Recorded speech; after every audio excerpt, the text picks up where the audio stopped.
All right, so I'm here with Joseph. Joseph, how old are you? I'm 32 right now. 32? Yeah, I just turned 32. Are you homeless right now? No, I'm kind of in between, you know.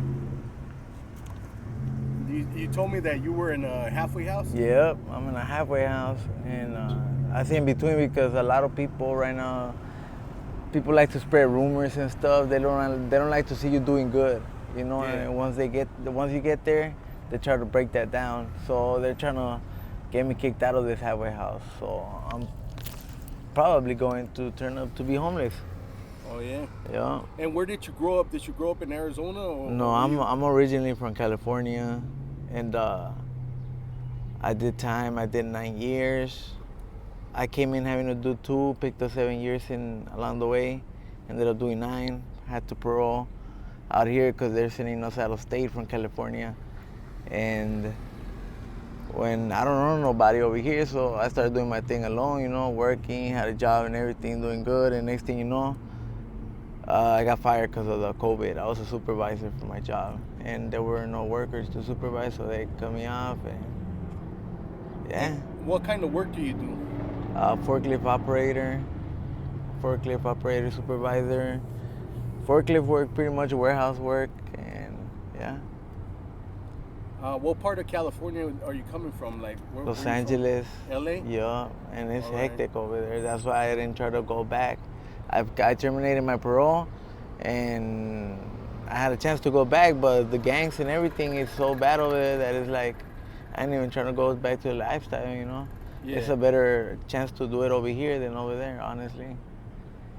So how is the gang scene out there? Is it still really active out there? Or? It's pretty active. It's pretty Yeah. active, yeah. That's why right here it's a little more mellow, even though we just had people come along the bus stop and shoot at us because we're homeless. People Yeah. don't like us. A lot of these kids, they have habits. They get high and everything. And when you have a habit, sometimes you cannot change it from one day to another.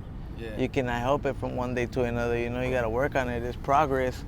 And a lot of these kids, they're alone. They don't got nobody. So they just they turn to these drugs and stuff. Other people want to judge them. And now we got people like youngsters that think they're better than us coming along and shooting at us.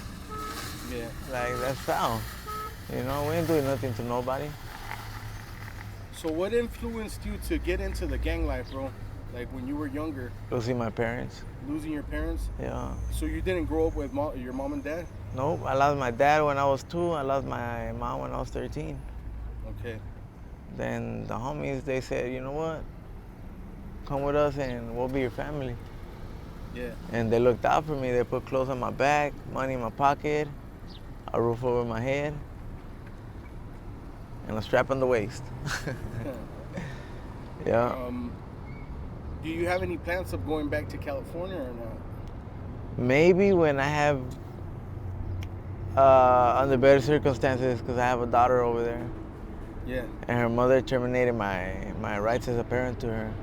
So, Okay. but other than that, I want to get on my feet, help everybody I can out right here, and once I feel like I did my part to my full extent, and I'm doing a little better, then I want to go over there and start doing the same over there for what I can. That's good. What about drug uses? Do you do any drugs, any blues or anything like that? Yeah, I used to mess around with the blues, but little by little, I just started cutting it down, and Yeah. sure enough, it's hard, but it's possible. So it is possible to get off of them. It's possible to get off of them. All you gotta do, like I tell everybody, hey, it doesn't happen overnight. It's a Yeah. process. Just the way it is to get up there on the tolerance is the way to come back down. Cut it down every day, cut it down every day. Next thing you know, you ain't gonna need him. Did you have to get any sort of treatment or did you Nope. do it by yourself? I did it by myself. I Yeah. just told myself, you know what, I'm good. These things are digging in my pocket too much. People do spend a lot of money in those things. So now I just stick to my little weed and that's it. At the time when you were doing the most, like how much would you spend a day? Hundreds. Hundreds. And you said you did it because of willpower. Did you have like a girlfriend or family member or anybody telling you to stop, or was All it my just all my your own? family is pretty much deceased already. Yeah. So parents and everything. So I had a girlfriend at the time, and she was just she kept telling me to get off those things, get off those things. And a lot of the times when I didn't have none and I'd be sick, one thing I didn't do was abuse her or like direct any negativity towards her, but she did support me a lot, and that's one of the things that really helped me, support. And that's really what we need, like family support, Yeah. because that's really what helps us out. Someone to believe in you too. Yeah, somebody, you need people behind you. What about your girlfriend? Did she ever mess with the blues or anything like that? She did, and she recovered, and she's 3.5 years sober now. Oh, But yeah? we're not together no more. Well, congratulations to her. Yeah. And congratulations to you too that you were able to stop, Yeah. Um, if we have any youngsters or anybody watching this video, do you have any advice for them? Like, you know how you tend to hear in the music a lot about the pills and how cool it is to be in the streets, and all the pimping and the busting caps and this and that. Yeah. What kind of advice would you give a youngster?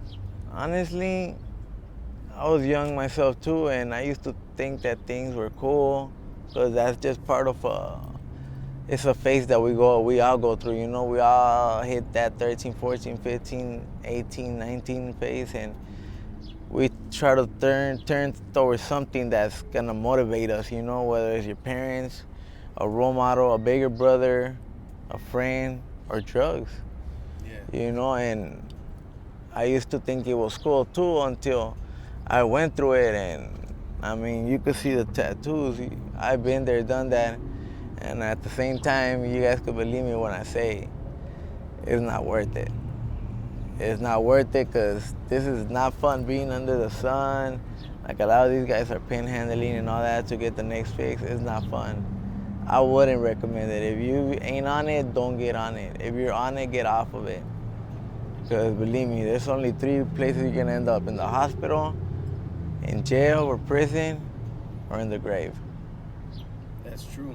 So don't do it. Straight up. Don't do it. Have you ever been locked up out here in Phoenix, Arizona? Yes, and I have. Have you done state time or just jail State time? time. State time. Both. And you've been locked up in California? Yep. State Was it and really jail. different, or was it like? It was the really same? different. It was different. Every state has got its own, but it's just not something that we want to chase or something that we want to end up doing time, because people think that it's easier in there than out here. Nope. And drugs, honestly, they're everywhere. Yeah. So believe me, it's not a solution for those parents who think that you guys would do your kids good or anything like that.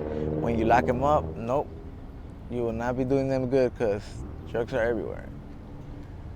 So don't just try to lock them up. Encourage them to change, help them change. A lot of the parents, they don't give us that support, but I encourage them to do that, because a lot of these kids, sometimes that's all they need, their parents. Yeah. All right, man. Well, thank you for the interview. If I see you in a couple of months, are you down to give me the update? Oh yeah, for sure. All right, man. Thanks. And are you okay with me using this on my YouTube channel? Yeah, positively okay with you using it. All right, man. Thank you. I really do appreciate it. All righty.